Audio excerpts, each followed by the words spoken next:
Acabei de escovar os dentes e enxaguei, bem enxaguada, a boca. Coloquei a escova e a pasta dental na mala e puxei o zíper. Conferi. Tudo em ordem. Os documentos no bolso interno esquerdo do paletó, o pente no direito e no bolso de trás da calça, a carteira com dinheiro.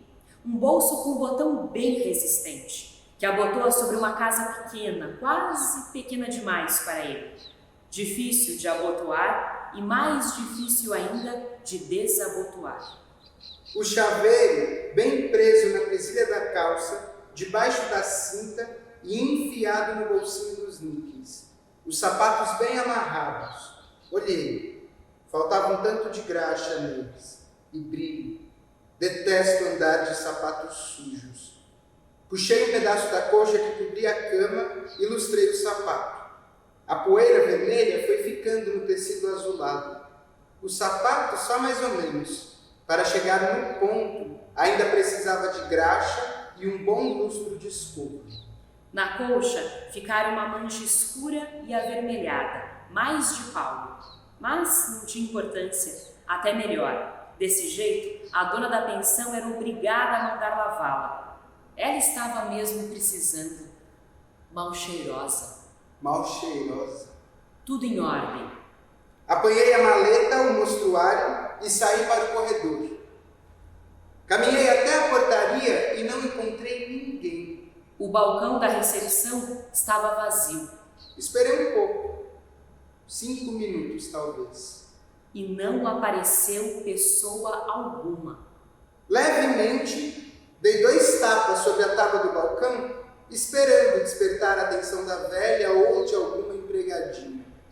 Sobre o balcão, o livro de registro de hóspedes estava aberto e eu li meu nome. E notei que nos últimos 3 dias, somente eu fora registrado. Fiquei imaginando que todos os outros hóspedes que encontrei nos corredores e no refeitório eram moradores permanentes, registrados há muito tempo. Bati novamente no balcão, enquanto procurava uma campainha, dessas que sempre existem em recepção de hotéis e pensões. Não havia nenhuma. Olhei o relógio. Faltava menos de meia hora para sair o ônibus, se a empresa fosse pontual. Bati novamente com mais força e só então a velha apareceu no corredor da cozinha, enxugando as mãos num pano de prato. Cumprimentei-a, pedi a conta, paguei. Enquanto saía, levando a mala e o mostruário, notei que ela enfiava o dinheiro no seio. Me desagradou muito aquela pensão sem nem caixa registradora. O ponto do ônibus não era longe. Só atravessar a praça, de frente à igreja e ficar na porta do bar.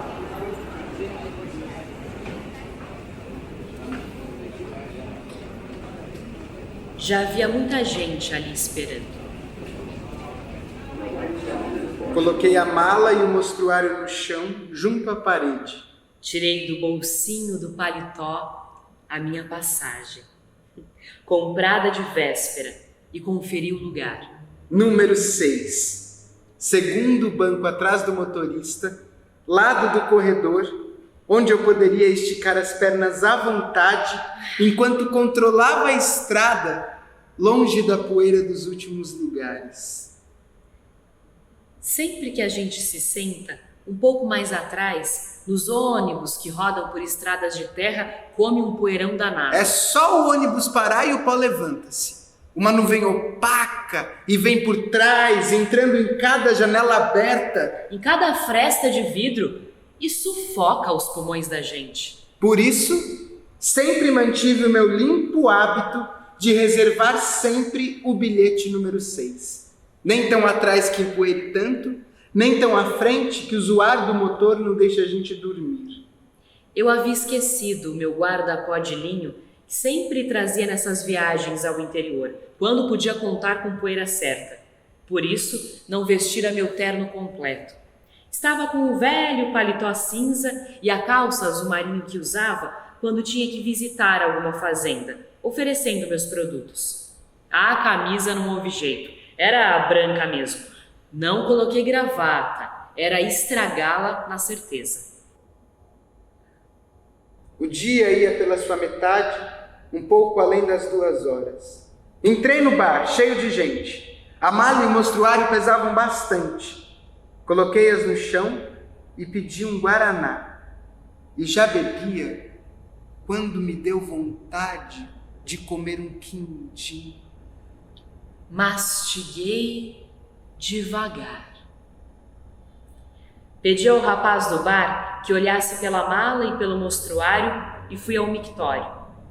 A urina demorou a vir. Nas paredes, uma porção de frases e versos escritos. Frases e versos que eu fiquei lendo enquanto esperava a urina e depois enquanto mijava. Saí e fiquei encostado na porta, palitando os dentes. Não havia nenhum lugar vago nos 2 bancos de madeira cheios de mulheres e suas crianças. Eu já estava ficando cansado. O palito amolecera e a ponta se abrira num pequeno feixe de farpas macias. Quando o ônibus apontou no começo da rua, No fim da praça. olhei o relógio. Estava na hora. O chofer fora muito bem pontual. Isso me deixou contente. O Brasil progredia mesmo!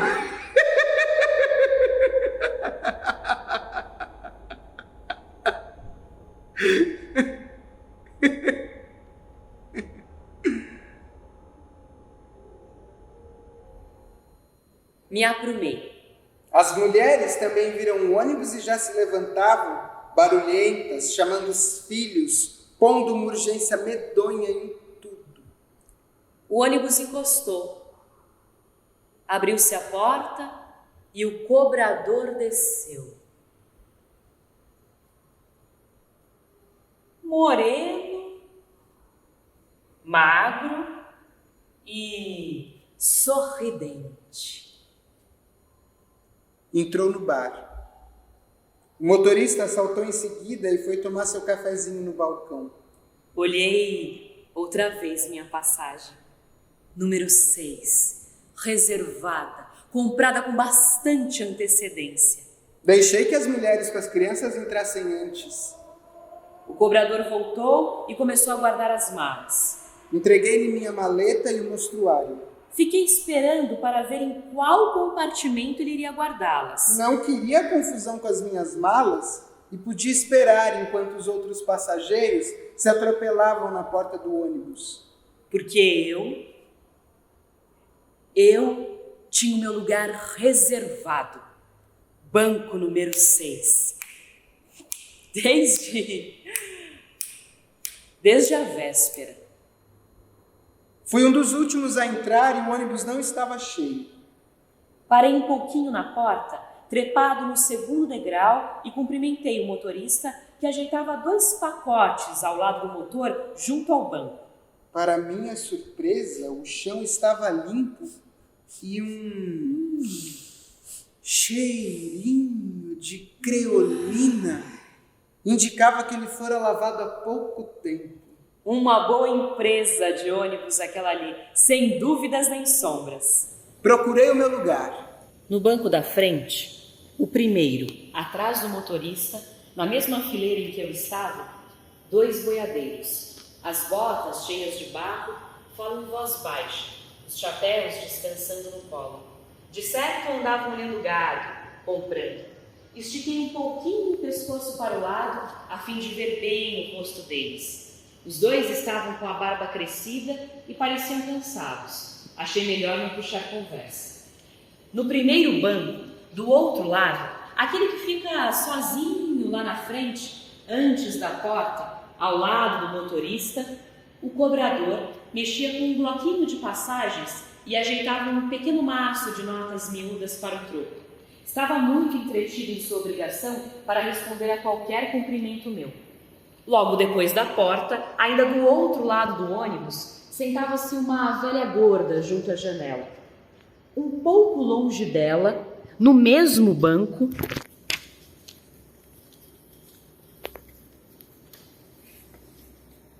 um negro.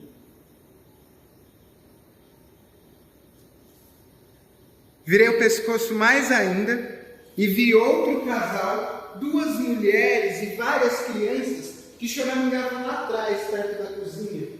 Aquele banco comprido que é o último do ônibus. Atrás de mim, nos assentos do meu lado, foi mais difícil de olhar. Disfarcei, levantei e fingi que arranjava um pacote no guarda-volumes de cordinha.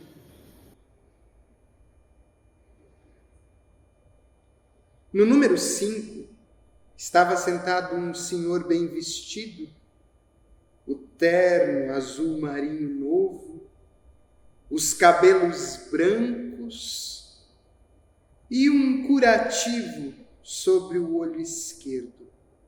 Achei que seria um bom companheiro de viagem. Olhei o relógio. Estava passando da hora. Fiquei desgostoso. Perguntei ao motorista, com muito jeito, se ia demorar muito para sair. Ele disse que não, só estava esperando a professora. Ela já até vinha vindo. Disse que tirava a diferença depois. Comentei com o senhor do meu lado que isso não era direito. Mas fiquei esperando sentado que outra coisa não me competia. Não demorou nada e a professora chegou.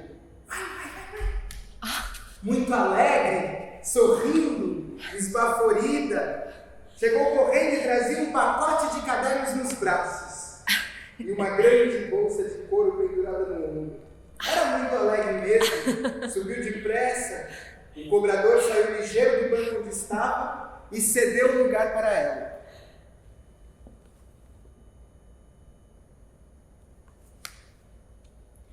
Devagarzinho, fomos deixando a praça. Descemos uma rua estreita, passamos em frente ao circo que estava sendo desmontado. A professorinha falava alto, exuberante, e sua voz sobressaía-se até mesmo ao ronco tremido do motor. Eu estava distraído, os olhos andando à toa, quando percebi que o negro do primeiro banco inclinava-se para o lado e procurava olhar melhor a professora. Achei muito esquisito. Meu companheiro de viagem comentou sobre um novo posto de gasolina que estavam construindo na entrada da cidade e eu já podia avistar. Estava mesmo quase pronto e a parede inteiramente azulejada deveria ter custado uma fortuna. O ônibus parou bem na frente do posto e eu pude vê-lo direito. 2 mulheres com suas malas e sacolas entraram. O cobrador estava lá atrás e veio vindo para ajudar. Mas o negro levantou rápido e auxiliou as 2 mulheres que eram bem velhas e tiveram dificuldade em subir os altos degraus. Enquanto ele ajeitava as bolsas, notei que não desgrudava os olhos da professorinha, que voltara-se no banco e falava com uma das velhas, sempre com seus bonitos dentes clareando o sorriso. Compreendi logo que era professora de escolinha rural e que sempre andava naquela linha, por isso todos a conheciam tão bem. Quando o ônibus entrou na estrada, os passageiros conversavam animados, mas a professora começara a corrigir os cadernos com um grosso lápis. Comentei com meu companheiro de banco o interesse do negro pela professora. Ele reprovou comigo. Essa gente nunca sabe o seu lugar. Não que ele tivesse preconceitos, como eu também nunca os tive. Mas o negro estava até descalço.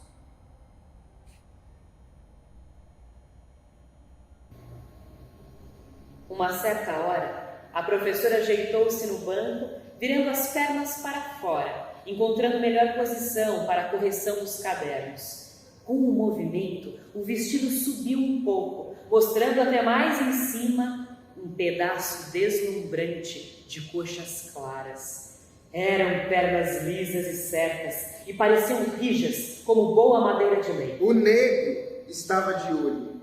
Eu não podia ver-lhe os olhos, mas pude adivinhar muito bem a gula que ia por eles. Meu companheiro de banco entortou o corpo e olhou. Concordou comigo que as pernas eram das melhores, mais gostosas. E que o negro era um sem vergonha. Logo, logo a professora vai estar mostrando até as calcinhas desse jeito. E aí o negro enlouquece. Confesso que a vista daquelas pernas me perturbou um pouco. Procurei conversar. Os dois boiadeiros do banco da frente estavam dormindo. Puxaram a campainha e o ônibus parou. Um casal levantou-se. A mulher, com grande dificuldade, carregava um bebê envolto em poeiros. O cobrador, parado na porta, deu o troco ao homem e ajudou a senhora a descer. Quando o ônibus recomeçou a andar, ele foi cobrando as passagens de banco em banco. Mostrei a minha, reservada com boa antecedência.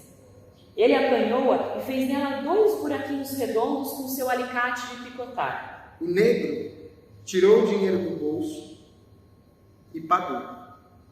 Um dinheiro amassado, encebado, quase a conta certa.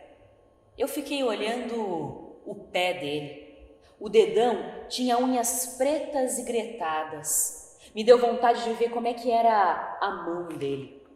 Demorei um pouco, porque ele sempre mantinha as mãos juntas. Enfiadas no meio das pernas. As unhas da mão dele pareciam as unhas do pé, tão pretas, tão sujas. Falei com meu companheiro de viagem sobre isso, como a gente conhece os outros pelas unhas da mão.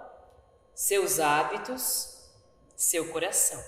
Seus hábitos, seu coração.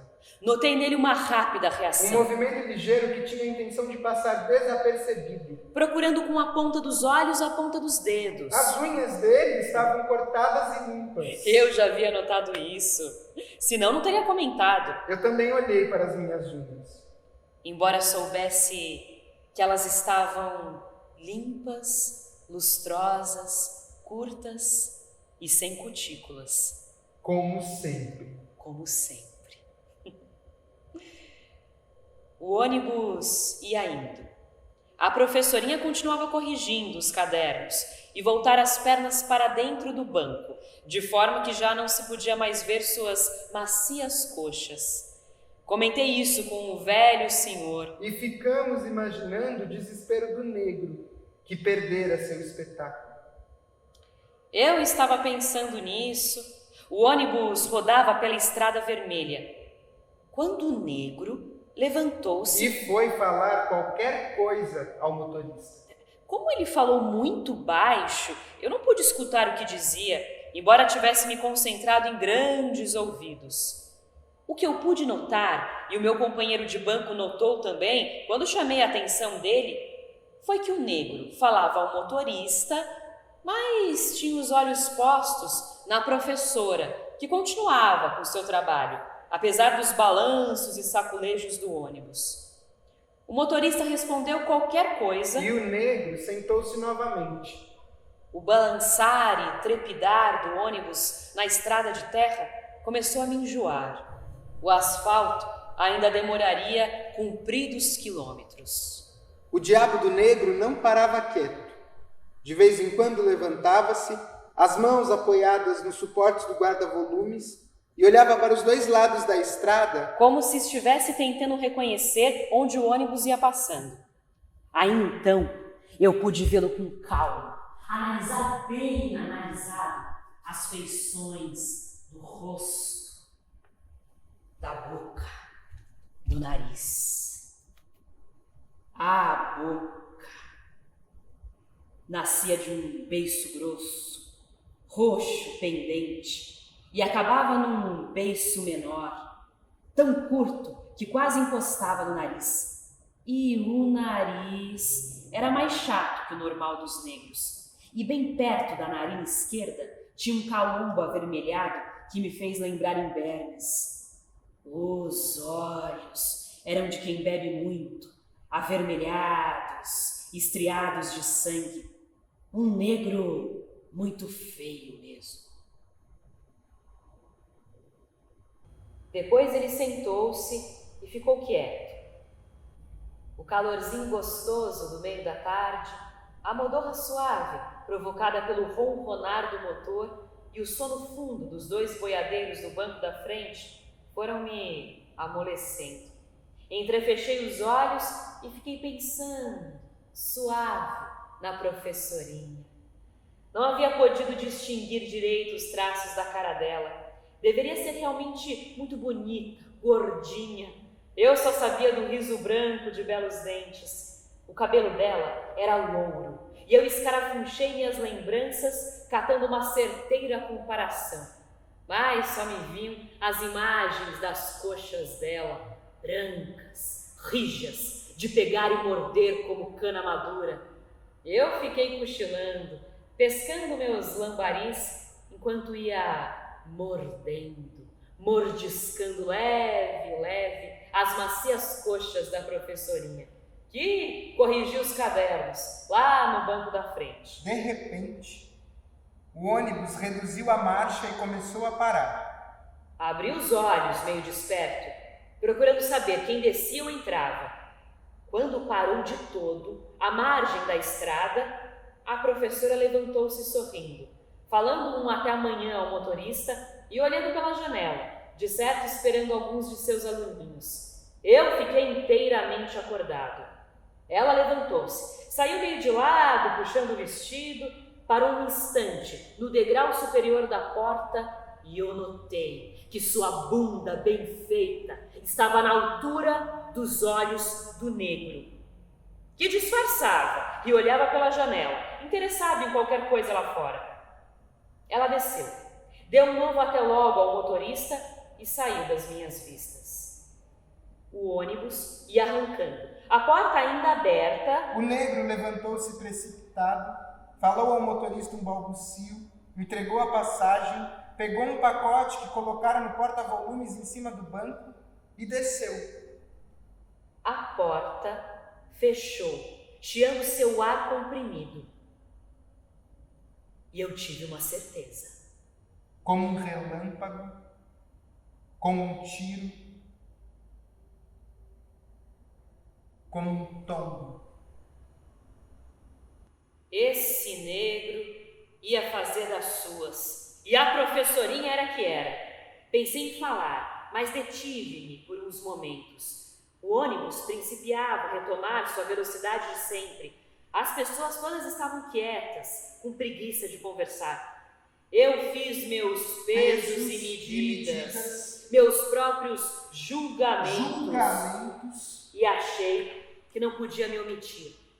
Eu sempre fui eu, obedecedor, dentro das leis, no rigor de todos os preceitos.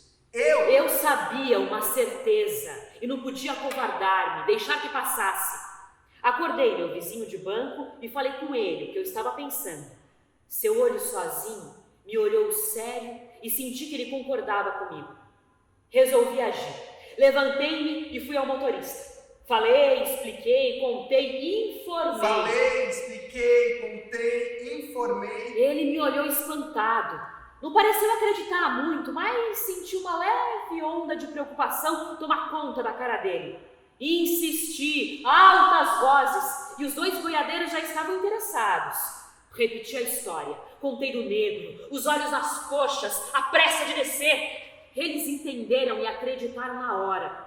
O velho, meu parceiro de assento, estava falando com o casal do banco de trás e pude ver que o homem concordava e a mulher abriu sua cara de susto, a mão na frente da boca.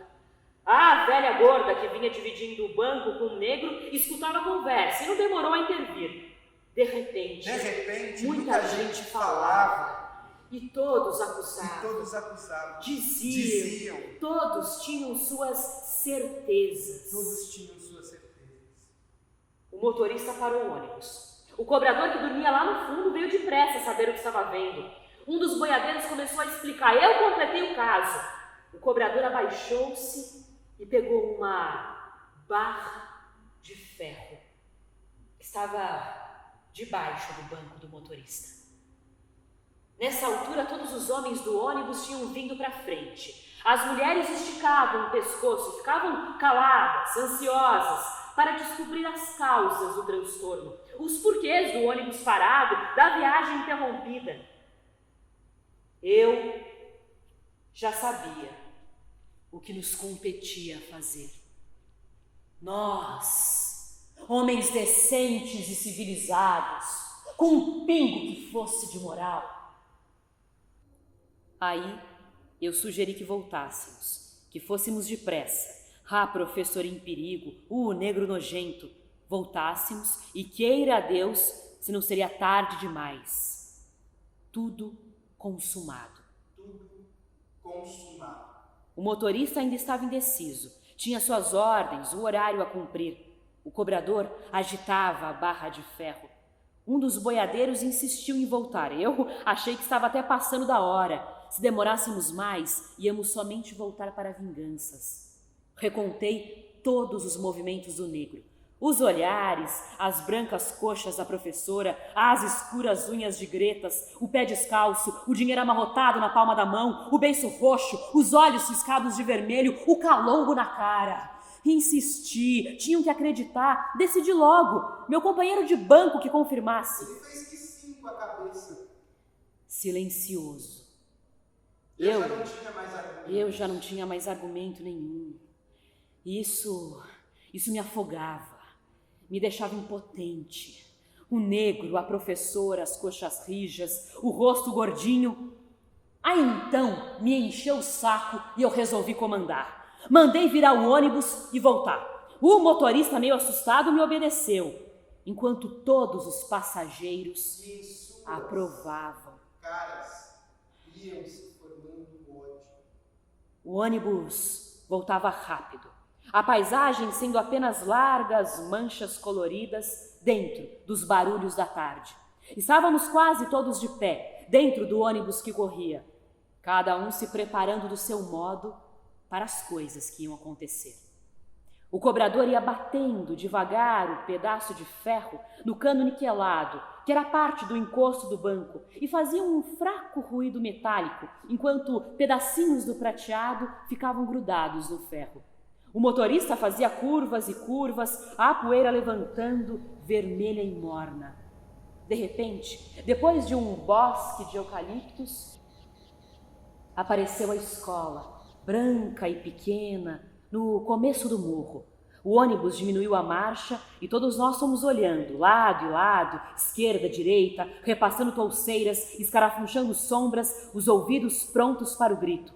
O cobrador abriu a porta e pendurou-se para fora, o ferro na mão, procurando ver melhor. Então, ele viu o negro, que caminhava devagar pelo lado da estrada. Gritou. Eu gritei também. O desgraçado de certo já fizeram mal feito, ia fugir. Mandei o motorista tocar para cima do negro. Ele viu o ônibus vindo, procurou desviar-se assustado, atravessou correndo a estrada e começou a subir um barranquinho que ia dar nos fundos da escola.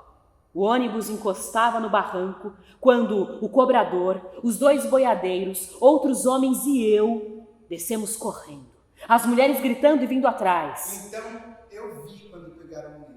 Foi o cobrador que alcançou primeiro e bateu nas pernas. O negro caiu e deixou rolar o pacotinho de roupas. Gritou e caiu, apavorado, acuado, meio trepado no barranco, enquanto todos começavam a espancar com os pés, as mãos, paus e pedras. E o negro gritava. E gritava ainda quando a professora surgiu em cima do barranco, fresca em seu vestido branco, vindo da escola, de mãos dadas com uma meninazinha, e gritava, enquanto eu pude ver nos claros olhos dela aquela intensa surpresa por encontrar o ônibus ali parado e aquele feroz grupo de homens. que batia, batia até matar.